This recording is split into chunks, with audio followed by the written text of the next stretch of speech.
边弹上呢。不好意思，我的狗一直在捣乱。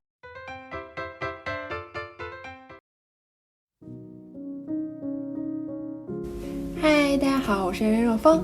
最近几个缝纫视频呢，都是从零开始做衣服，好久没做旧衣改造了。今天呢，来做一个旧衣改造吧。这次要改的呢，就是这条裙子。我自己特别喜欢天鹅绒还有亮片的布料。那这条裙子的布料呢，它是天鹅绒上面钉了亮片，这绝对是我的本命，必须要拿来改。这条裙子呢，我刚穿着它录了改造前的效果视频，不知道为什么它在视频里看起来好像还很轻盈，但事实上呢，因为它是天鹅绒的布料，再加上上面又做了很多这种打褶的设计，天鹅绒布料本身就是很有重量的，再加上这样的设计呢，就显得它非常的臃肿，穿在身上呢，是整个人看起来基本上是胖10斤的，所以呢，我想把它拆开，用它重新来做一条连衣裙。那这里呢就有一个问题，因为这个裙子是上中下3片缝在一起组成的，它每一片的布幅呢都不太宽，你看尤其上面这片只有这么宽，所以这个会非常影响我怎么来设计这条裙子。那现在呢，我先把它拆开，看看我有多少布料，然后再来决定今天的设计。那现在先去拆这条裙子吧。第一步跟平常一样，用这个拆线器把裙子上的缝缝都给它挑开。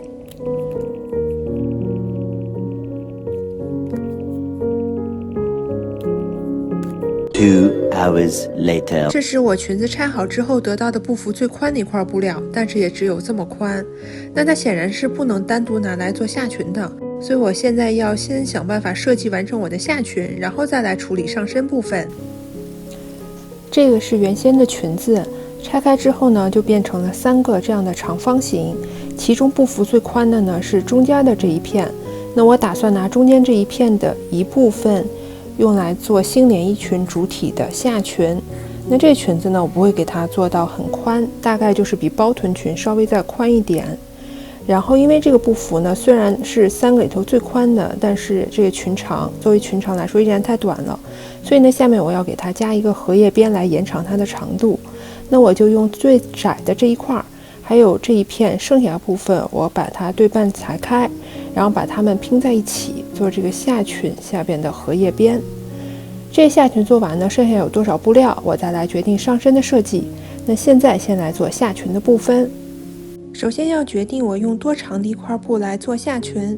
那我首先量出我的臀围，然后在这个基础上加几厘米的余量，让它宽松舒适。那这个长度就是我下裙这块布要用的长度。把布幅最宽的那一块布给它裁成我刚才量出的长度。现在来裁荷叶边，荷叶边的宽度是裙子的1半，长度是裙子的2倍。把裁好的荷叶边呢，依次布料正面堆在一起，然后从边缘缝起来，让它们形成一个长条。缝的时候有一个地方要注意，就是天鹅绒布料呢，它是有正反的，一面看它很暗，但颠倒过来呢，它颜色就变得很浅。那我们缝的时候呢，要都朝同一个方向，不要把一个这么浅颜色的布料跟另一块这么深颜色的布料缝在一起，会很奇怪。就这样把它们都朝一个方向，给它们缝成很长的一条。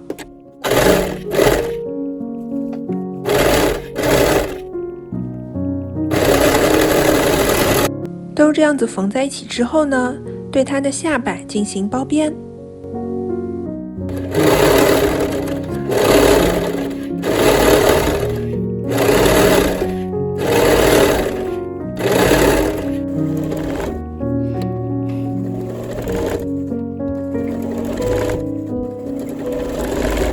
下摆的毛边都处理好之后呢，那现在要在上缘进行打褶。打褶的方法是把缝纫机的针脚调到最大，在上缘平行的缝2条线。这2条线缝好，现在一手拉住线头，一手整理布料，让它呈现出打褶的效果，一直到这个荷叶边的上缘跟裙摆的长度相同为止。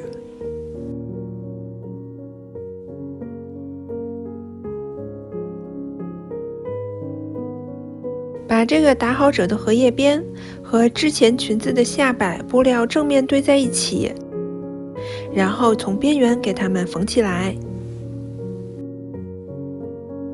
荷叶边和下裙缝在一起之后，现在对下裙的上缘用同样的方法进行打褶，直到它的长度跟我们的腰围一样。这一步做完呢，就可以先把下裙放在一边。现在先来做上身部分了。我把一块布这样对折，然后拿了一件自己穿的合身的衣服铺在上面，描出这件衣服的外缘，然后根据描出的线剪出我新的这条连衣裙上身的部分。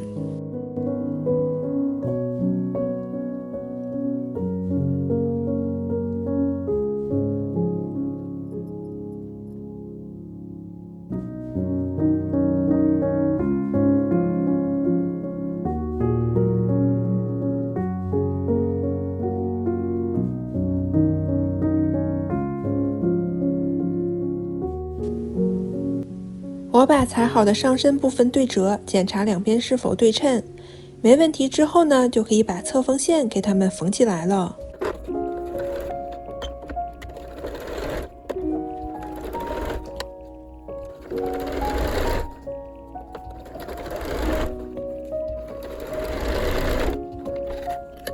这是缝好的上身部分，你可以看一下，因为这个布料的弹性非常好，所以我不需要加拉锁啊、扣子啊任何东西。那同样的，下裙我也不需要加拉锁，所以之前我下裙留着没有缝的这部分呢，我可以给它们缝起来了。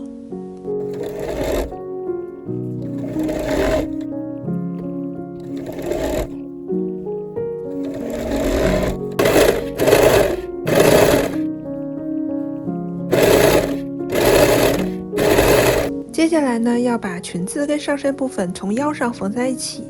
那首先呢，把上身部分给它翻到布料的反面来，然后拿起上身部分，让它头朝下，给它套在下裙的外面，把它们腰部对齐，然后把腰上这一圈给它们缝起来。因为腰上我们要保留布料的弹性，所以缝的时候呢，要调成人字针来缝。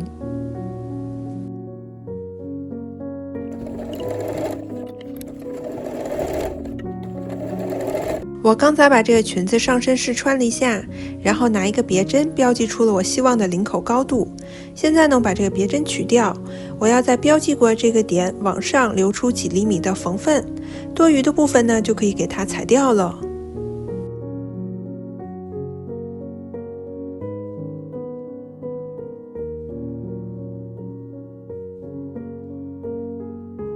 接下来呢，处理上缘的毛边。接下来用剩下的布料来做袖子，我把这一长条布料对折裁开，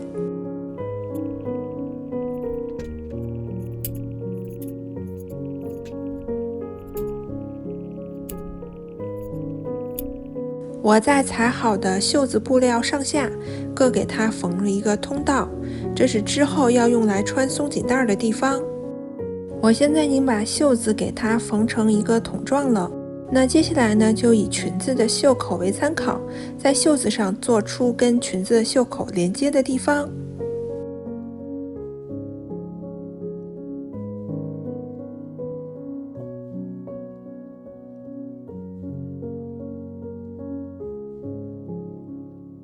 另外一条袖子也是一样，我在袖子上下的通道里都加好了松紧带。